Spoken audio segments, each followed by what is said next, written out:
ভালো আছি কিনা জানি না, তবে ভালো থাকার চেষ্টা করছি। এখানকার খাবার কিন্তু দারুণ, প্রেম হয়ে যায়।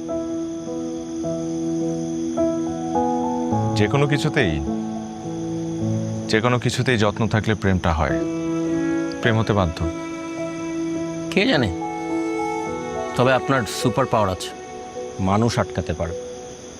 সব সময় হয়তো পারি না, না হলে কেউ হাত ধরে আবার হাত ছেড়ে দিত না। শক্ত করে ধরবেন, তাহলে আর কেউ ছাড়বে না। হাত ধরার জন্য কাছাকাছি থাকলেও কখনো কখনো দুজন মানুষের দূরত্ব এক মহাদেশ হয়ে যায়, সেটা অনেকেই বোঝে না। আপনার জীবনে যদি কেউ আসে, তাহলে সেখানে যেন এক মহাদেশ দূরত্ব না থাকে। এত ছোটাছুটি ক্লান্তি ভালো লাগে না। At the end we all need rest. I need rest.